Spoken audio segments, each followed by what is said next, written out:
What if I told you that everything you've been taught about happiness is a lie designed to keep you permanently dissatisfied?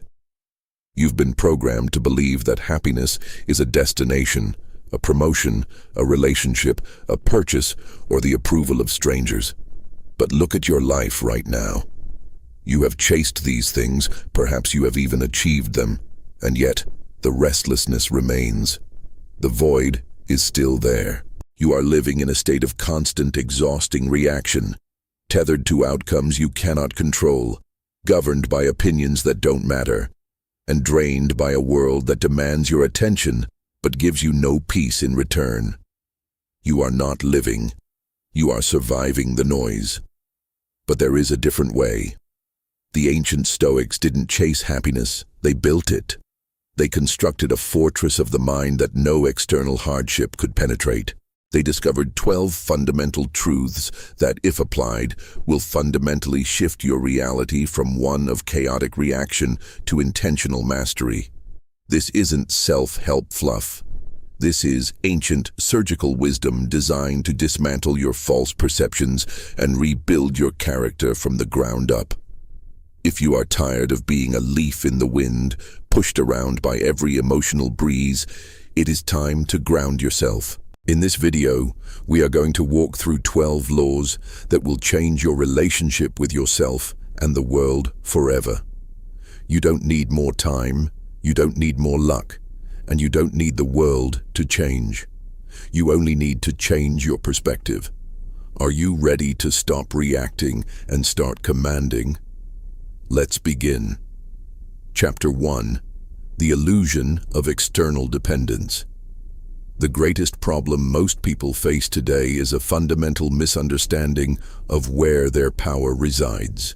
We are culturally conditioned to believe that our internal state, our happiness, our confidence, our peace, is the result of external variables.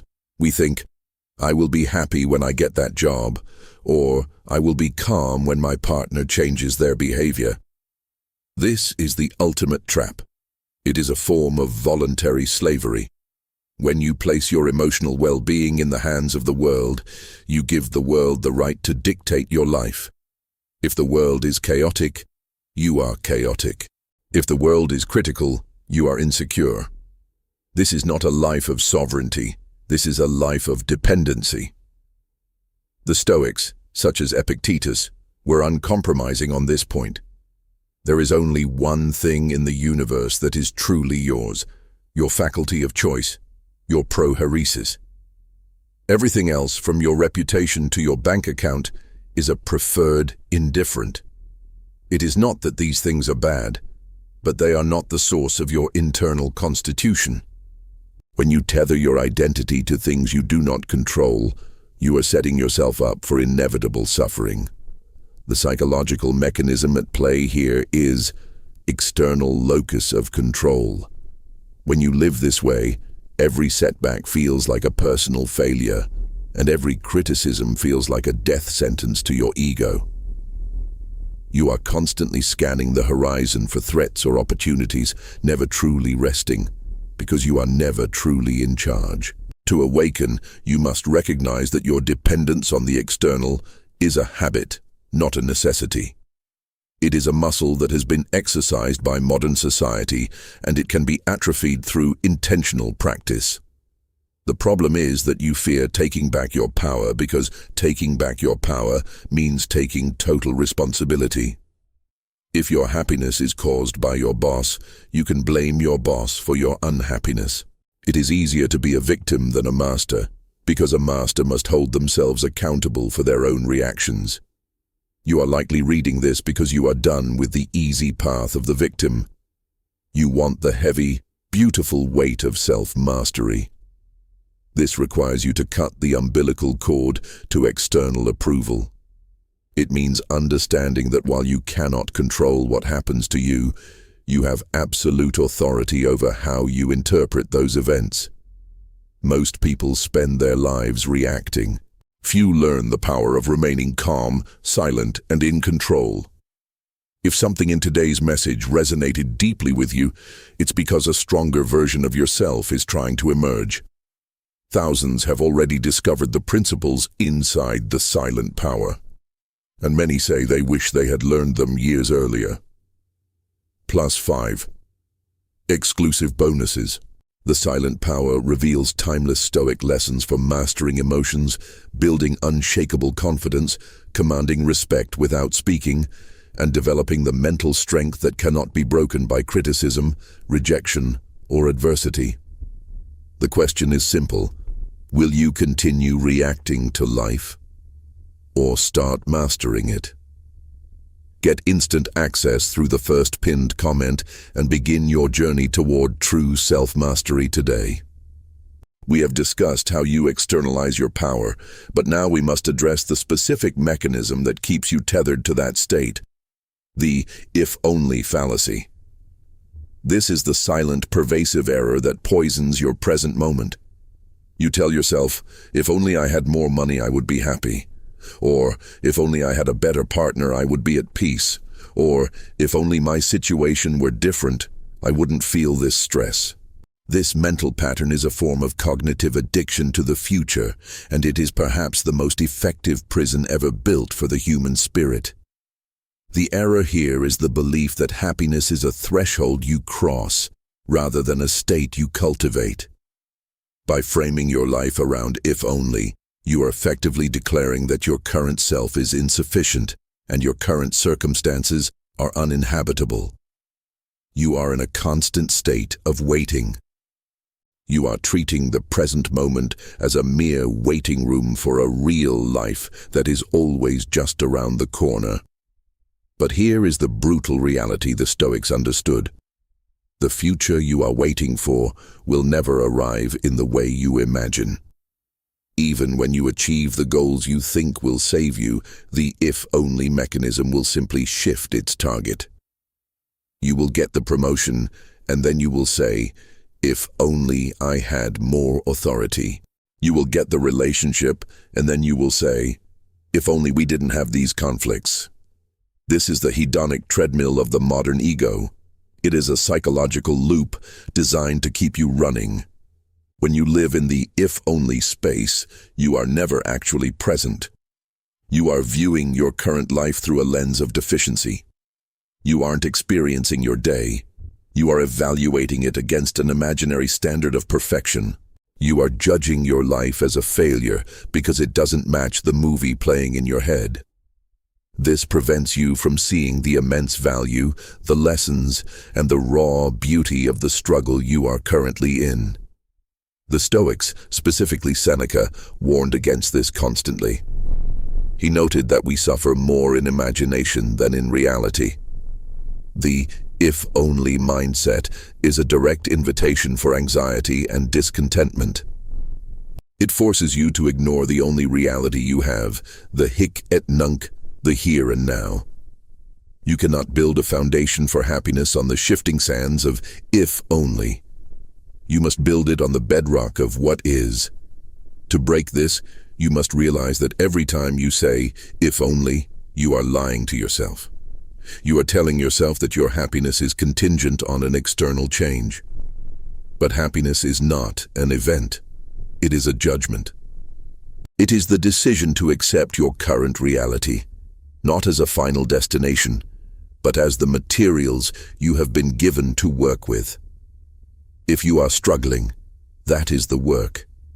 If you are facing an obstacle, that is the training. By stopping the if-only loop, you stop the bleeding of your emotional energy. You move from a state of longing to a state of engagement. Why are you so afraid to be content with where you are? Perhaps because you fear that if you accept your reality, you will stop striving. This is another trap. You think that dissatisfaction is the fuel for success. It isn't. Fear-based striving is unsustainable and leads to burnout.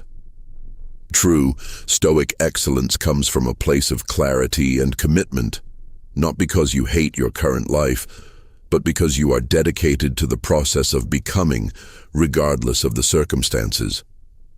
Stop waiting for the if-only to be solved. Start operating as if you have everything you need right now to be a person of character, strength, and integrity. The moment you drop the if only is the moment you reclaim your ability to actually live. You aren't becoming someone better in the future. You are choosing to be that person right now. If you don't take control of this narrative, you will spend your entire life waiting for a sunrise that you are too busy looking away from to ever actually see. This is the pivot point. Are you going to continue projecting your worth into an imaginary future, or will you anchor yourself in the power of the present? The choice is entirely yours.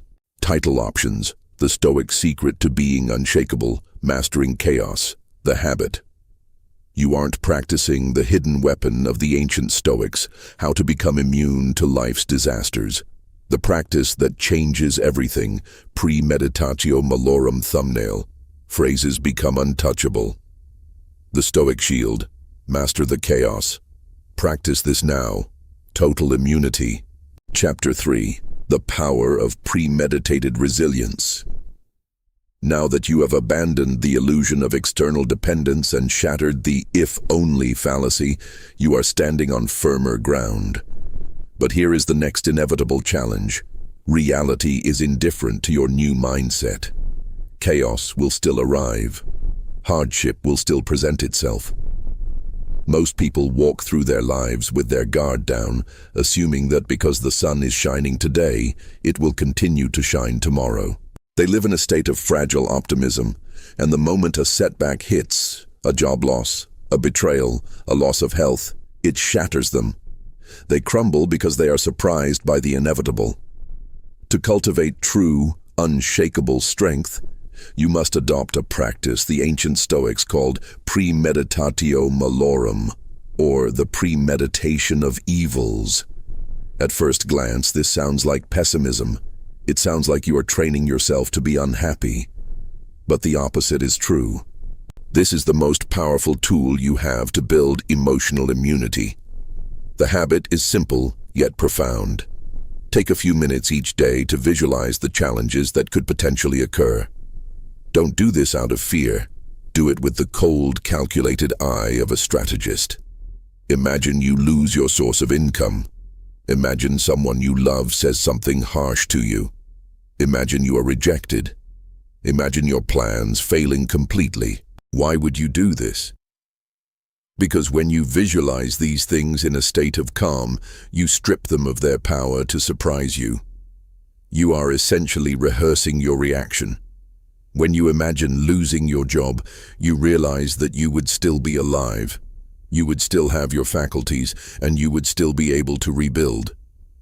You take the monster out of the closet and force it to sit in the light of your reason.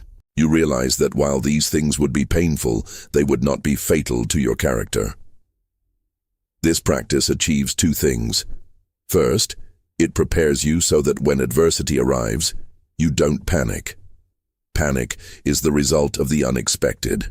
By preparing your mind, you replace panic with professional, stoic resolve. You look at the hardship and say, I have seen you before in my mind. You cannot frighten me. Second, and perhaps more importantly, it cultivates an intense, crushing sense of gratitude. When you realize that everything you have, your health, your status, your relationships, is borrowed and temporary, you stop taking them for granted. You stop treating your life like a possession and start treating it like a privilege. Most people go through life asleep at the wheel, terrified of a future they refuse to look at. You are not most people. By practicing this premeditation, you aren't inviting disaster. You are mastering your reaction to it before it even happens. You are building a psychological immune system. If you are finding value in this structured approach to mastering your life, do me a favor. Drop a comment below with the word recovered. It tells me you are here, you are present, and you are taking back your power.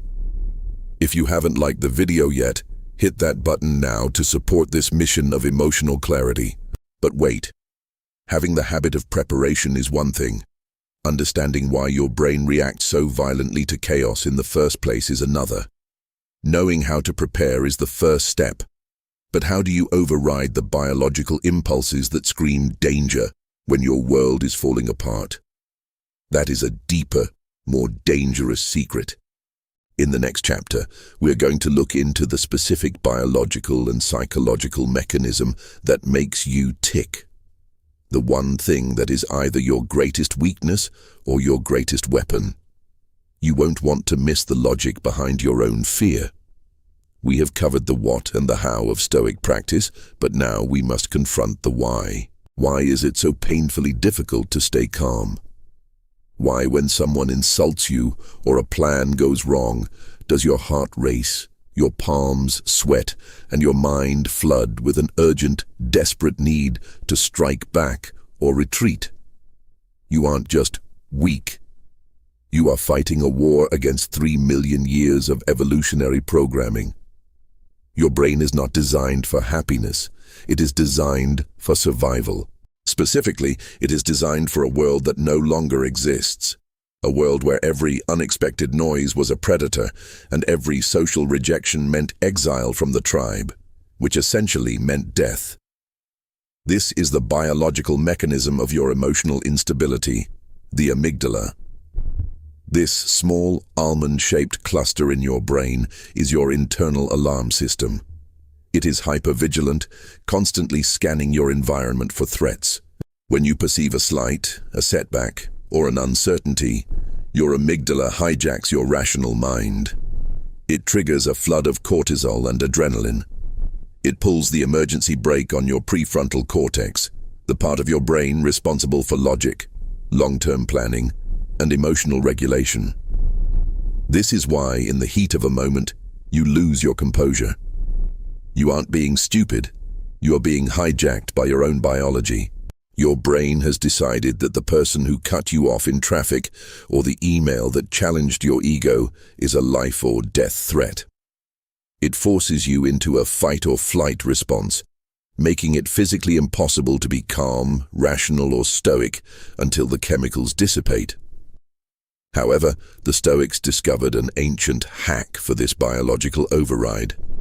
They understood that while you cannot delete the amygdala, you can train your ascent. Epictetus taught that between an external event and your emotional reaction, there is a space. In that space lies your freedom. Modern neuroscience calls this cognitive reappraisal. The Stoics called it judgment. When the surge of anger or fear hits, you feel the physical sensation. That is your biology. But the story you tell yourself about that sensation, I am being disrespected, or this is a disaster, is a choice. If you do not consciously choose your interpretation, your biological impulse will choose one for you, and it will almost always choose the most paranoid, self-defeating one. To master your biology, you must learn to name the sensation. When you feel the heat of rage, instead of acting on it, label it. This is a surge of cortisol. By labeling it, you activate your prefrontal cortex. You move the experience from the reactive, emotional center of your brain to the analytical, observant center. You transform from a participant in the drama to an observer of your own internal landscape. You must stop viewing your emotions as truths and start viewing them as data. Your anxiety is not a prophecy of doom, it is just a signal that your body is agitated. Your anger is not a moral directive, it is just a chemical spike. Once you realize this, you stop being a slave to your own hormones. You start to see that you have a veto power over your impulses. You don't have to agree with your body's alarm system. You can observe the alarm, acknowledge the noise, and then calmly decide how to act. This is the path to emotional sovereignty. It is the realization that while you cannot control the chemicals that wash over your brain, you have total authority over how you interpret them and whether you allow them to drive your behavior. You are not your emotions, you are the one who witnesses them. When you practice this, you become a scientist of your own life rather than a victim of your own nerves. The question is, are you willing to do the uncomfortable work of pausing when your entire body is screaming for you to react? That is where the mastery lies. Title options: Lessons from the Roman Emperor, The Ultimate Stoic Power, How Marcus Aurelius mastered chaos, and you can too. The hidden strategy of ancient leaders to stay calm. Stoic secrets. The case of the unbreakable emperor. Why the most powerful man in history remained silent. Thumbnail. Phrases the emperor's secret. The unbreakable mind. Mastering the chaos. Lessons from Rome. Silence is power. Chapter 5. The Emperor's Fortress. A lesson from Marcus Aurelius. To truly understand how to implement the silence and sovereignty we've discussed, we must look at a man who lived at the epicenter of global chaos. Marcus Aurelius was not a philosopher living in a quiet cave. He was the Roman emperor. He led one of the largest, most volatile empires in human history. He faced constant betrayal, the agonizing loss of his own children, the pressure of endless border wars, and the crushing weight of a plague that decimated his people. If anyone had a reason to be reactive, to scream at the sky, or to lose themselves in the noise of the world, it was him. Yet, we have his private journals, what we now call meditations, which prove he achieved a level of emotional detachment that remains the gold standard for human self-mastery. How did he do it? He didn't have a secret room to hide in. He wrote these entries in his tent, often in the middle of military campaigns, surrounded by the screams of battle and the demands of generals. The mechanism he used was what he called the inner citadel. He realized that most people live their lives with their doors wide open, allowing every insult, every political scandal, and every logistical nightmare to walk right into their minds and take over their emotions. Marcus Aurelius practiced a radical form of mental gatekeeping. He imagined a fortress inside his own head. When a messenger arrived with bad news, instead of immediately absorbing the anxiety of that news, he would pause at the gate. He would ask himself, "Does this affect my character? Does this force me to be unjust, cowardly, or impulsive?" If the answer was no, he would mentally file it away as a thing indifferent. This is a profound historical lesson for your modern life. You are likely overwhelmed by messengers all day long. Your phone, your emails, the negative news cycle, the opinions of your peers. Each one arrives at your mental gate, demanding an emotional reaction. You have been trained to open the gate and let them all in, letting them trash your inner peace. Marcus Aurelius teaches us that you have the right to refuse entry. Consider the moment he faced the revolt of Avidius Cassius, one of his most trusted generals. The news could have easily triggered a reactive spiral of paranoia and rage. A lesser man would have launched into a frantic, fearful hunt for conspirators, destroying his own peace in the process. Instead, Marcus stayed silent. He didn't lash out.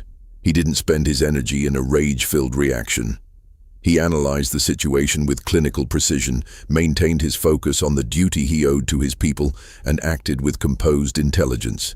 He recognized that the betrayal was an external event, but his character, his integrity and his calm was a fortress that the betrayer could never breach. The lesson here is not just about leadership, it is about the architecture of your own mind. You must stop being a public square where everyone else's opinions and crises congregate. You must become a fortress. When you are faced with a crisis, whether it is a project that failed or a person who betrayed your trust, ask yourself, what would the emperor do? He would not react. He would not panic. He would retreat into his inner citadel, assess the reality of the situation, and decide on a course of action based purely on logic and virtue. This is the Stoic application of strategic isolation. It doesn't mean you stop caring about your life or your work. It means you stop letting the emotion of the situation dictate your response. You create a buffer between the event and your reaction. You build a wall that protects your focus, your energy, and your dignity. If you want to live a life of impact, you must learn to protect your inner space as fiercely as an emperor protecting his borders. The world will try to invade your peace every single day. If you don't build your fortress, You will always be a victim of the siege. By choosing to observe before you act, you are effectively reinforcing the walls of your mind. You are proving that while the world may be able to affect your circumstances, it has no authority over your soul. Does this perspective shift how you view the emergencies in your own life? It should. It is not about avoiding problems. It is about standing guard so that problems never become your masters. Title options: The Stoic Surgery, a daily practice to cut through distraction. The 5-minute Stoic Audit, a tool to reclaim your sovereignty. Stop being a passenger, the practical exercise for emotional control. The Daily Audit, how to instantly stop reacting to life from chaos to calm. The one exercise you need today. Thumbnail phrases: The Stoic Surgery, reclaim your mind, stop reacting now. The 5-minute Audit, master your day. Chapter 6. The Daily Audit, a practical exercise for sovereignty. We have covered the philosophy, the biology, the history, and the mindset. But philosophy without practice is merely intellectual vanity. If you leave this video and do not change how you operate the very next time you wake up, then the words you've heard today are nothing more than background noise. You need a mechanism, a surgical tool, to apply these concepts in the trenches of your daily life. The Stoics were not just thinkers, they were practitioners of a rigorous daily discipline. They did not leave their virtue to chance. I want you to implement the Stoic Daily Audit. This is not a complex habit that requires extra time. It is a shift in how you process the beginning and the end of your day. Most people end their day by collapsing, mentally, physically, and emotionally. They fall into bed while scrolling, letting their brain soak up the final dregs of external noise before drifting into sleep. This is a mistake. Your final thoughts are the foundation for tomorrow's mindset. The exercise is simple. Every evening, set a timer for 5 minutes. Sit in absolute silence. Do not reach for your phone. Do not turn on the television. I want you to perform a 3-part audit of your day. First, identify the point of reaction. Look back at your day and find the specific moment when you felt the surge of emotion, the frustration with a colleague, the anger at a news headline, the anxiety about a future task. Be honest. Do not judge yourself. Just observe. Where did you lose your cool? Where did you let your inner citadel gates swing open? Identify the trigger. Was it an insult? Was it a perceived failure? By identifying it, you are training your brain to become self-aware.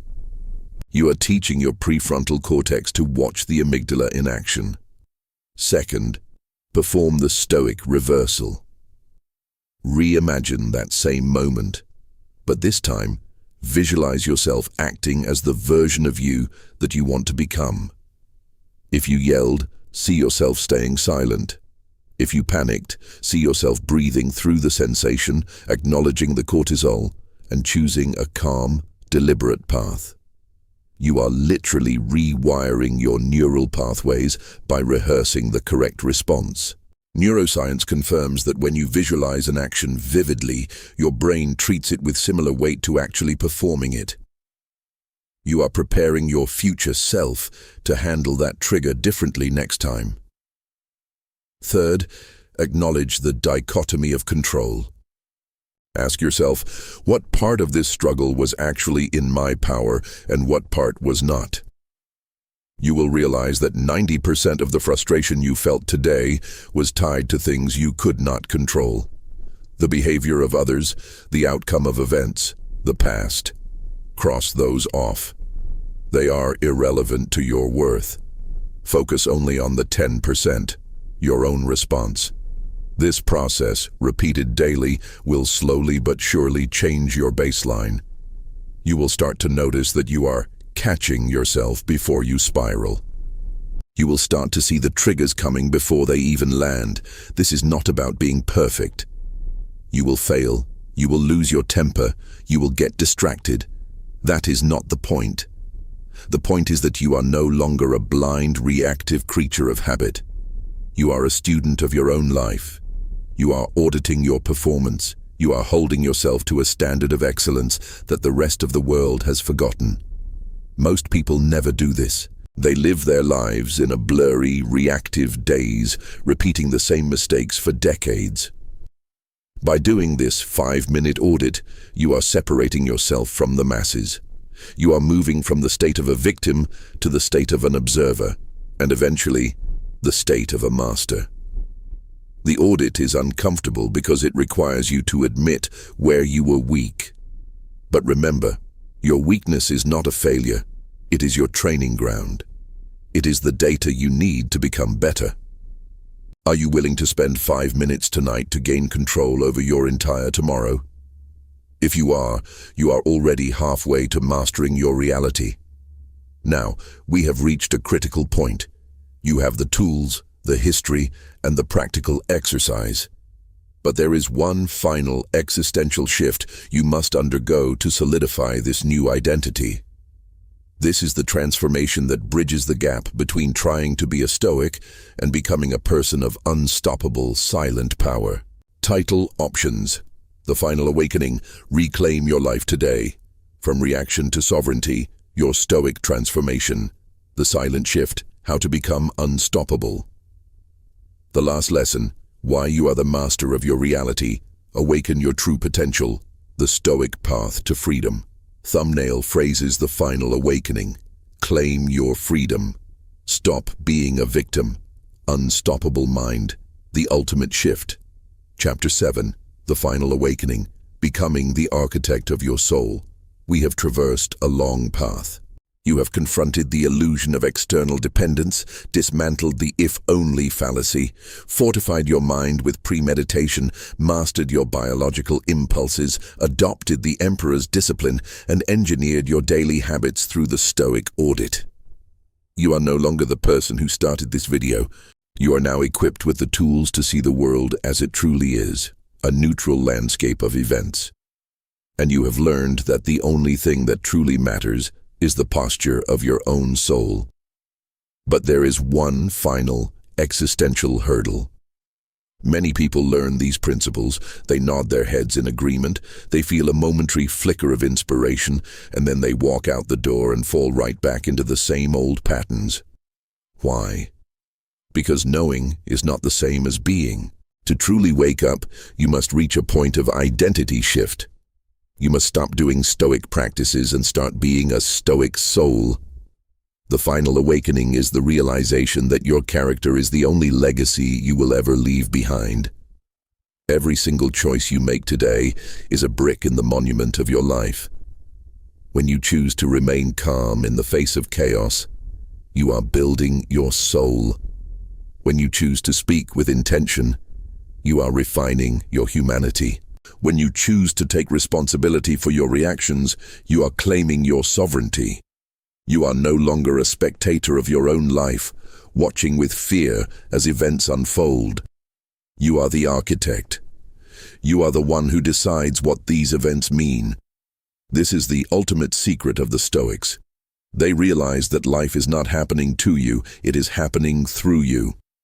The obstacles are the fuel for your growth. The people who challenge you are the gym where you train your patience. The failures you encounter are the lessons that sharpen your wisdom. When you shift your identity from victim of circumstance to student of life, the entire world changes. You no longer fear the dark because you have become a source of light. You no longer fear the storm because you have built a foundation that cannot be shaken. You have spent enough time in the shadows of self-doubt. You have spent enough energy trying to appease a world that doesn't care about your potential. Today is the day you stop negotiating your worth. Today is the day you claim the authority that has been yours since the moment you were born. The authority over your own mind. You don't need a monument built in your honor. You don't need the applause of the masses. You only need the quiet, unshakable knowledge that you are living with integrity, that you are governed by reason, and that you are standing tall regardless of the winds that blow against you. This is the life of a free person. It is a life of immense power, but it is also a life of immense responsibility. You can no longer blame your situation. You can no longer blame your upbringing. You can no longer blame the people who have hurt you. That is the burden of sovereignty. It is entirely on you. But that is also the beauty of it. If it is entirely on you, it is entirely within your control. The world will continue to be noisy. It will continue to demand your attention, your anger, and your fear. But you now have the tools to respond with silence, with strength, and with purpose. Go forth and live this. Do not let these words vanish into the digital ether. Take them, live them, and let your life be the loudest argument for the truth of this philosophy. Most people spend their lives reacting. Few learn the power of remaining calm, silent, and in control. If something in today's message resonated deeply with you, it's because a stronger version of yourself is trying to emerge. Thousands have already discovered the principles inside the silent power, and many say they wish they had learned them years earlier. Plus 5 exclusive bonuses. The silent power reveals timeless Stoic lessons for mastering emotions, building unshakable confidence, commanding respect without speaking, and developing the mental strength that cannot be broken by criticism, rejection, or adversity. The question is simple. Will you continue reacting to life, or start mastering it? Get instant access through the first pinned comment and begin your journey toward true self-mastery today.